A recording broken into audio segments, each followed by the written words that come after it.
Papua itu tutupan hutannya 30 juta hektar hutan. 80% adalah hutan tropis. Saya hafal karena saya orang hutan. Di 37 juta hektar hutan di Papua, 20 jenis pohon.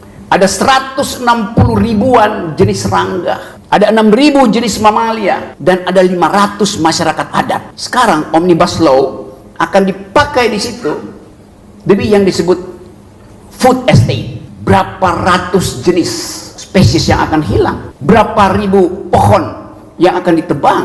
Berapa ribu ulat yang akan kehilangan tempat dia bermukim di kaki pohon. Berapa ribu cacing yang akan diangkat dari habitat aslinya.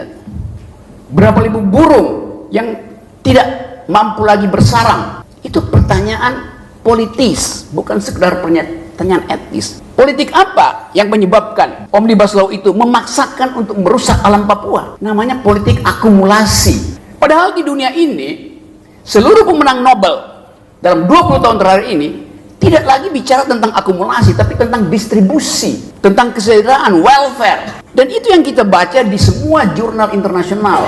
Tadi saya baru baca tulisan di Foreign Affairs. Saya beli di airport, selama penerbangan saya baca satu upaya untuk mengembalikan ingatan bahwa ilmu yang disebut public policy sebetulnya diawali dengan keinginan untuk menginjeksi anggaran agar supaya ada growth. Jadi pertumbuhan itu fungsi dari anggaran. Kalau kita nggak punya anggaran, kita nggak bisa bertumbuh secara ekonomi itu. Itu dalil kuno yang sebetulnya dipakai oleh para ekonom pada waktu itu untuk membackup kepentingan dari yang sekarang kita sebut sebagai oligarki, yang dulu di dalam pertarungan gagasan antara Cambridge School dan Chicago School menimbulkan diskusi yang dahsyat tentang fungsi pemerintah. Apakah fungsi pemerintah itu adalah injeksikan anggaran supaya terjadi distribusi, atau jangan lakukan sesuatu terhadap pasar supaya pasar itu tumbuh dengan sendirinya? Yang biasa kita kenal debat antara liberal dan libertarian, antara John Maynard Keynes, Keynesian Economics, dengan orang semacam Austrian School yang bermarkas di Chicago. Kita tahu itu dulu debat makroekonomi antara kutub Cambridge dan kutub Chicago.